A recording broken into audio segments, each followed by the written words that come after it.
akan memasuki perkuliahan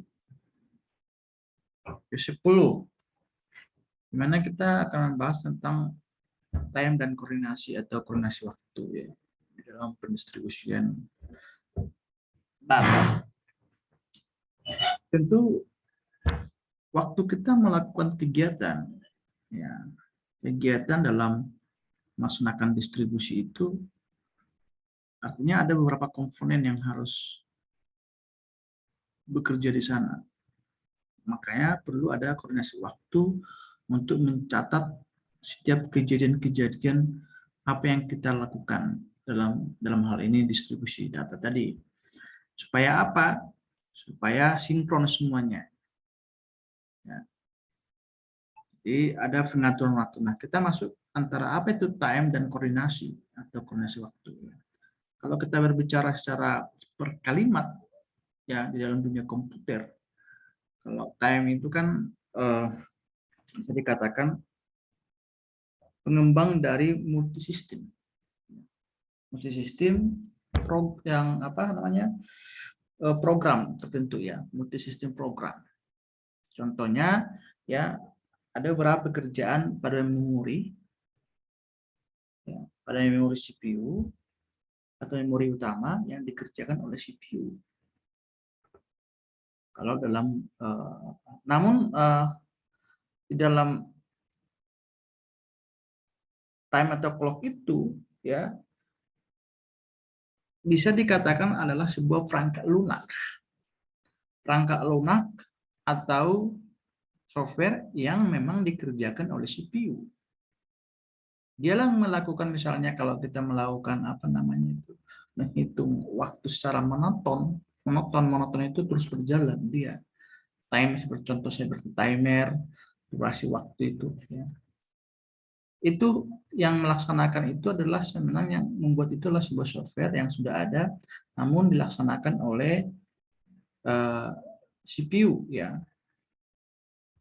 Itu waktu maksudnya waktu situ yang di load ke memori utama dan dikerjakan oleh CPU tadi. Jadi kalau kita berbicara tentang clock itu atau logika clock itu adalah tentang bagaimana kita melaksanakan atau perangkat lunak, buat perangkat lunak ya. Nah, logika clock ini sudah adalah menambahkan nilai secara monoton. Monoton itu maksudnya berjalan terus. Ya, kalau kita misalnya apa namanya itu menghitung waktu 1, 2, 3, 4, 5 itu maksudnya monoton berjalan. Namun kalau di CPU itu kan satu terus ya, satu terus. Namun hasil kita lihat dia monoton. Nah, bagaimana contohnya untuk menerbangkan sebuah nuklir itu kan harus ada koordinasi waktu yang dibangun di sistem tadi itu merupakan sebuah aplikasi namun dibantu namanya perangkat keras yaitu CPU dalam melaksanakan itu. Ada kerjasama antara software dengan CPU tadi atau perangkat keras. Nah itu juga lah kita lakukan. Kenapa perlu koordinasi waktu itu adalah supaya ada kesinkronan antara di satu sistem dengan sistem lain tentang kejadian atau kegiatan yang kita lakukan itu, mensinkronkan itu. Nah, berbicara lagi kita tentang bank. Nah, di bank itu kan waktu kita melakukan kegiatan namanya dalam bank itu banyak ya, melakukan penarikan, transfer dan lain-lain. Itu harus disinkronkan ke semua mesin. Bahwasanya ya daftarmu itu yang saldomu sekian. Dimanapun kau pakai ATM jenis apapun makanya sudah harus sinkronkan dulu. Seperti itu. Nah, waktu kamu melakukan kegiatan, ya, dia harus setelah selesai melakukan kegiatan, proses artinya kalau proses koordinat waktu Anda melakukan kegiatan, proses melakukan kegiatan itu ada koordinasi. Bahwa si A itu telah melakukan seperti ini, samakan di semua sistem seperti itu. Namun barangkali juga ada asinkron. Kalau kita dulu pernah Anda alami, juga kita mentransfer uang, saldo kita berkurang, tapi tujuannya Anda nambah-nambah. Gitu. Nah, apa yang terjadi di sana? Terjadi namanya model asinkron, artinya tidak sesuai dengan itu, tidak sinkron semua antara sistem tadi. Nah, namun kita pergi ke ATM lain, mungkin tak ada masalah di jaringan komputernya, kembali normal misalnya mungkin apa kita itu saldo kita misalnya. Makanya perlu koordinasi waktu. Ya, seperti itu. Karena suatu proses itu.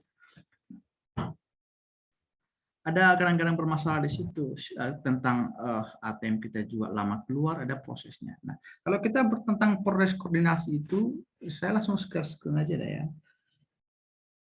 Jadi itu tadi ya, kalau kita berbicara waktu seperti itu. Nah, kalau kita berbicara apa itu koordinasi, itu tadi mengkoordinasikan setiap apa tindakan kegiatan kita dalam pendistribusian data. Semua harus dikoordinasikan. Makanya kalau materi kita koordinasi apa namanya time dan atau koordinasi, yaitu kalau diartikan itu koordinasi waktu. Nah, bagaimana sih proses koordinasi ini terjadi? Ya, itu harus dijalankan secara bersamaan. Tujuannya apa? Untuk mengkoordinasi aktivitas, ya aktivitas atau pertukaran atau distribusi data atau informasi seperti pesan ya melalui jaringan komputer yang dikirim melalui jaringan komputer tadi. Ya, kita harus mengkoordinasi aktivitas kejadian-kejadian atau aktivitas yang kita lakukan. Nah, saya coba share screen. Ini tidak sempat buat PPT-nya.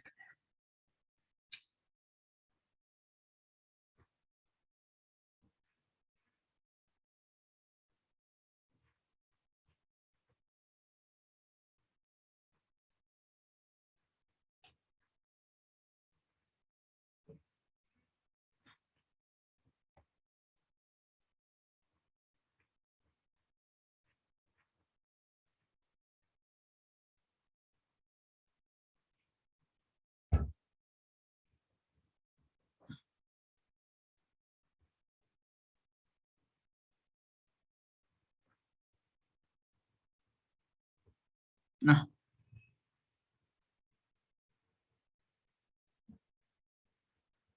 coba diperhatikan ya. Jadi itu kalau kita berbicara time dan koordinasi. Nah, ada sini itu tadi pengantarnya. Kalau kita mengartikan logical clock ini, ya itu tadi kita apa itu time atau apa itu koordinasi sudah kita terangkan tadi. Nah, kalau sama ya, ini Bapak bilang tadi, logical clock ini artinya sebuah perangkat atau software atau perangkat lunak yang tugasnya adalah menambahkan nilai secara monoton, ya monoton.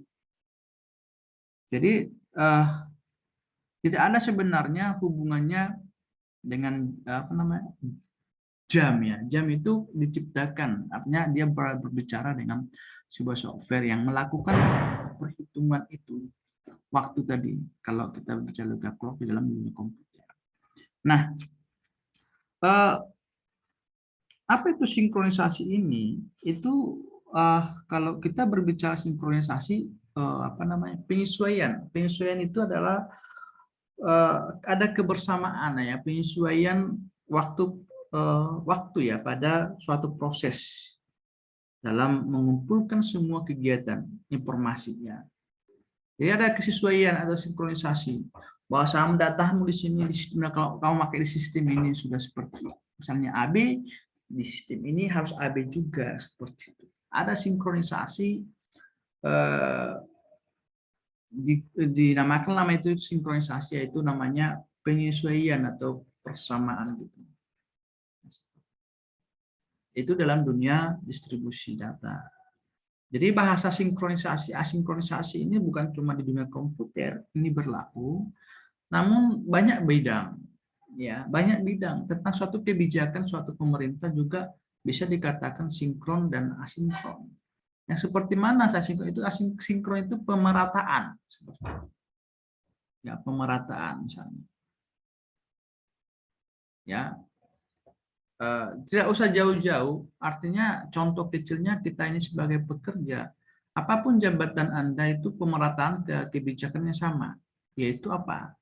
Artinya Anda itu entah apapun pejabatannya ya jam masuk itu jam 7 misalnya. Itulah kebijakan yang sinkron kepada setiap pekerja tadi. Nah, apa yang namakan tidak asinkron? Asinkron misalnya manajernya ya suka-sukanya masuk, ya yang lain itu ya harus jam sekian gitu, nggak asik, kebijakan yang tidak asinkron namanya. Seperti itu pemerataan ya. Ya. Jadi itu juga di dalam dunia komputer kita waktu melakukan distribusi data, ya perlu adanya koordinasi waktu. Nah, kita baca materinya. Nampak kan? Suara saya kedengaran apa di mana nih? Dari tadi ngomong siapa tahu kedengaran? Kedengaran? Kedengeran, Pak. Dengaran, Pak. Dengaran. Oke, ya. Waktu adalah hal yang sangat penting di dalam namanya sistem distribusi. Kenapa? Karena ada beberapa hal yang kenapa dikatakan dia penting. Yang pertama itu waktu adalah satuan akurasi. Ya, satuan akurasi untuk melaksanakan suatu kegiatan. Untuk mengukur sebuah kegiatan atau kejadian yang kita lakukan. Terus yang selanjutnya, untuk mengetahui kapan suatu peristiwa itu terjadi, nah itu harus perlu. Jadi kalau misalnya di sistem ini, waktumu sebagai kamu pengguna, kamu melakukan kegiatan tadi jam sekian, tapi di server tidak ada tercatat atau enggak, atau lebih atau kurang setengah jam misalnya, itu akan bermasalah dalam pendistribusian data, sehingga perlu namanya koordinasi waktu tadi. Ya. Makanya dibutuhkanlah sebuah sinkronisasi waktu pada sistem dan di luar sistem. Artinya sistem itu sistem yang kita gunakan, dan di luar sistem tujuan kita melakukan distribusi tadi. Kalau kita berbicara distribusi informasi data, artinya ada dua sistem setidaknya, minimal sistem atau multi sistem.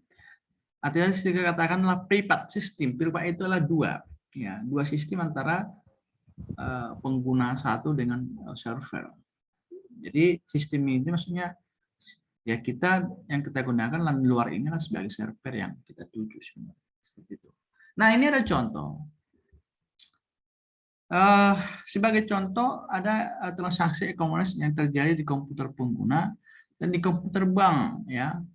Itu dia, komputer pengguna dan komputer bank. Kejadian tersebut haruslah dicatat waktunya secara akurat untuk keperluan audit dan lain-lain. Ya. Itu dia. Jadi seperti Bapak katakan tadi, waktu kita tentang informasi di ATM kita itu harus disamakan dulu apa namanya kejadian yang kita buat. Nah, kalau kita melakukan kegiatan lagi, ya harus disinkronkan waktu kita melakukan itu ya dengan komputer bank. Nah, ATM misalnya sistem kita ATM yang kita gunakan dengan komputer bank itu. Nah, jam berapa, jam sekian, di sana pun demikian. Nah itu, jadi kalau kita berbicara logika clock itu, kenapa Bapak katakan perangkat lunak? Ya itulah yang melakukan itulah yang menentukan itu semua. Walaupun sebenarnya penggeraknya itu adalah ya CPU tadi. Algoritma mengenai sinkronisasi clock memiliki beberapa masalah, antara lain mempertahankan konsistensi data yang distribusikan, dedikasi request yang diklik server, dan menghawas proses duplikasi. Nah, itu dia. Mengenai jam atau clock ini, setiap komputer pasti memiliki clock fisik. Pernah kalian lihat itu clock fisik di komputer kalian? Ya, jadi clock ini adalah alat elektronik yang menghitung osilasi yang terjadi pada kristal. Tahu kalian kristal? Pada kristal pada frekuensi tertentu dalam penyimpanan dalam counter register. Jadi itu tadi. Kristal ini kan bagian dari perangkat keras atau bagian komponen yang ada di CPU itu, ya, untuk melaksanakan tadi pengaturan waktu tadi, seperti itu, ya. Jadi eh, CPU itulah yang mengeksekusi, walaupun memang ada perangkat lunak yang melakukan kegiatan, tapi dibantu di backup namanya apa namanya CPU tadi. Nggak pernah kalian lihat ya? Nggak pernah. Tahu apa itu kristal? Nggak ada. Tahu? Tahu coba. Coba saya coba lihat ya, biar kalian kenal apa itu kristal ya. Kristal itu maksudnya dalam dunia komputer ada itu di motherboard itu. Saya lihat dulu ya.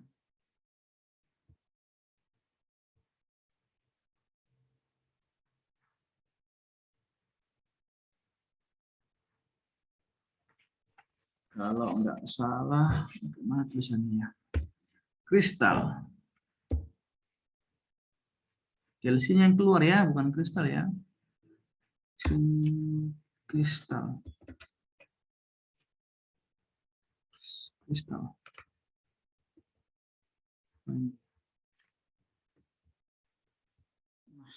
Inilah bentuk fisik ya, bentuk fisik dari kristal tadi ya. Untuk melaksanakan atau mengeksekusi waktu tadi. Namun yang melakukan kegiatan itu adalah software atau perangkat lunak. Makanya ada tadi Jogja Clock itu, yaitu software perangkat lunak yang tugasnya menambahkan nilai secara monoton. Dia menambahkan, ada suatu perintah di sana, namun yang mendukung atau mengeksekusi itu adalah CPU. Seperti itu. Dalam hal ini dia kristal fisiknya. Inilah maksudnya jam fisik itu banyak modelnya ya. Mungkin ada juga di komputer sebagai pengguna, ada juga komputer di sebagai luar ya, komputer luar. Seperti itu. Banyak bentuknya. Ya. Nah, itulah yang mendukung bisa CPU melakukan eksekusi atau di memori utama dan eksekusi oleh CPU. Nah, itu dia. Nah, dialah yang menyimpan tadi sekian. Setiap operasi membaca clock fisik. Setiap operasi membaca clock tersebut dan menerjemahkannya ke software clock. Nah, ada kerjasama antara ini dia ya clock fisik, yaitu yang tadi yang saya tunjukkan, dengan software yang dibuat clock tadi. Ya. Ya. Namun dari sini katakan tidak selalu akurat sehingga perlakuan hardware dan software memiliki perbedaan kecil ya. Namun software clock tak menjadi acuan pencatatan. Jadi software itu yang melakukan pencatatan secara monoton ya, setiap kejadian. Nah gitu. Jadi itu dia ya.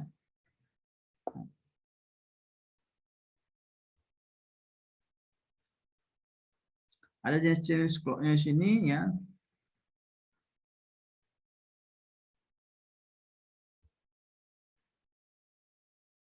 Jadi ada dari Oxy dan ini. Ada di sini, coba mana ini? Ya, tiap-tiap komputer tidak selalu sama. Ya, jadi jam jenis tiap-tiap komputer itu selalu sama ya. Clock milik tiap-tiap komputer itu, apalagi fisiknya mungkin dari yang kita lihat tadi bentuk-bentuk fisik pun berbeda ya. Perbedaan antara pembaca dua komputer dari ya, sedangkan perbedaan clock disebut dengan itu. Nah, ada pada clock fisik ada osilasi, frekuensi dan temperatur mempengaruhi perbedaan clock setiap komputer. Perbedaannya mungkin sangat kecil, tapi akumulasi perbedaan tersebut dapat mencapai tahap yang diamati dengan walaupun sudah disamakan nilainya. Ya. Jadi itu dia. Terus yang kedua selanjutnya waktu universal terkoordinasi ya. Ini jenis jamnya. Sampai ada nama sinkronasi clock fisik. Ini nggak usah hitung-hitungannya. Bagaimana Anda dapatkan itu? Nah, koordinasi terdistribusi. Dalam sistem terdistribusi berbasis koordinasi, fokusnya adalah pada bagaimana koordinasi antara proses berlangsung.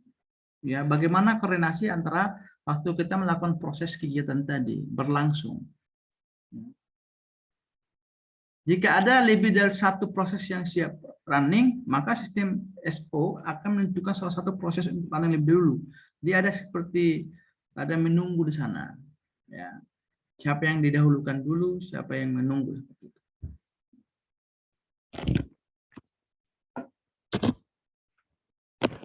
Oke.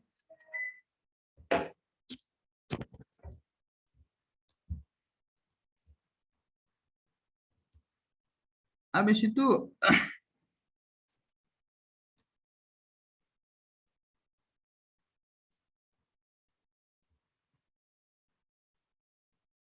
ini menunggu ini ada bagaimana pengiriman data itu ada seperti rumusnya, acuannya ya.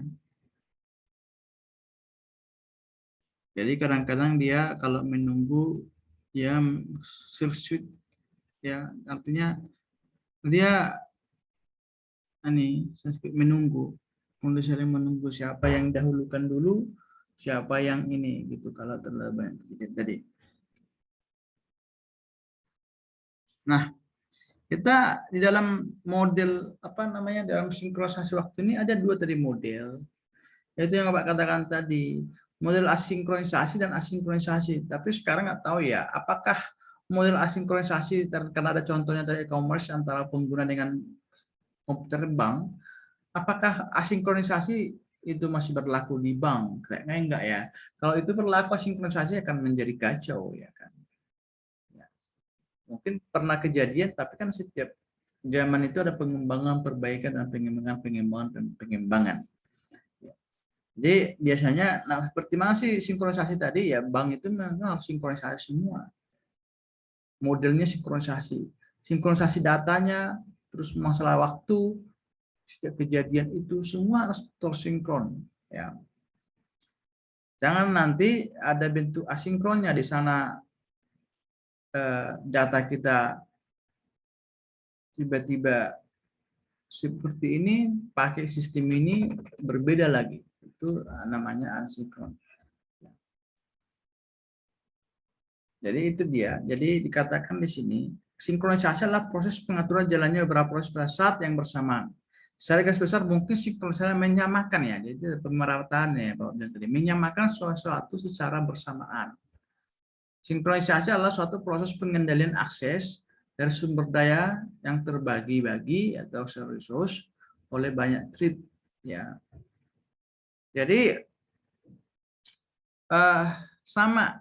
Jadi di dalam tadi ada prosesnya di dalam koordinasi waktu ini ya, koordinasi distribusi ini ya, ada proses, banyak bentuk prosesnya, namanya ada yang menunggu. Namun di situ walaupun dia menunggu, ada pencatatan waktu terus, kejadian-kejadian dicatat. Walaupun di sini dikatakan ada circuit wait atau menunggu, maksudnya menunggu itu logikanya gini, kalau kita menjalankan beberapa komputer, ini kan misalnya ini contoh, ini PPT proses, ini kristal ini proses. Nah, mana dulu dikerjakan? Jadi dia menunggu dulu, ya seperti itu. Ada proses menunggu. Ini menunggu, namun dia pasti proses kejadian atau kegiatan, melakukan kegiatan. Ini kan melakukan kegiatan, contoh kalau ini sebuah file, melakukan kegiatan, ini melakukan kegiatan, ini melakukan kegiatan. Ya, nah ada yang menunggu, makanya kan dosis saling menunggu siapa dulu yang sampai ke tujuan, ya siap ini selesaikan. Namun dia sudah lagi bekerja. Itu maksudnya ada proses kadang-kadang sama ya waktu kita juga di bank itu secara manual kita lihat kan proses seperti itu. Ya, itu ada antriannya seperti itu. Jadi saling menunggu. Walau dia bekerja sama dalam sistem, ya ada sistem menunggu tadi. Jadi modelnya seperti itu. Jadi itu dia ya mengenai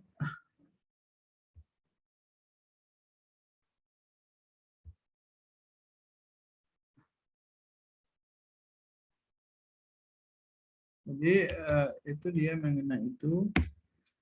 Oke, ada mau ditanya dulu sebelum kita lanjutkan?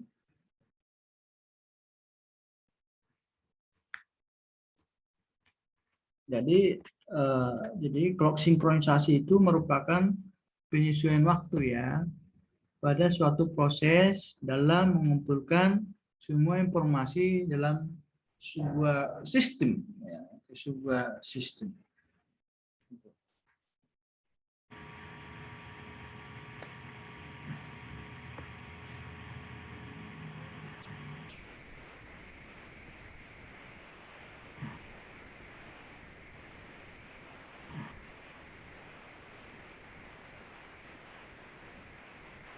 Oke, ada mau ditanya?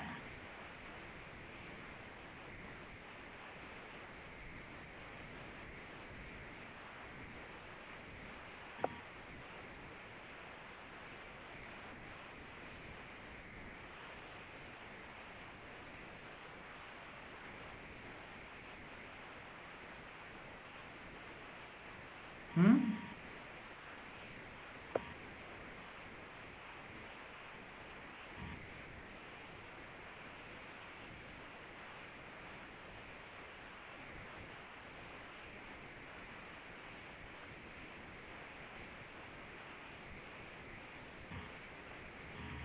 Ada mau ditanya?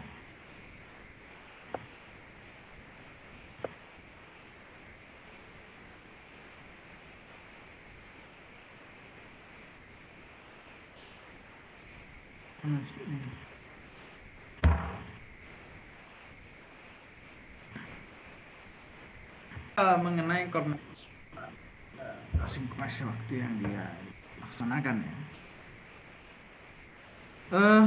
Mengenai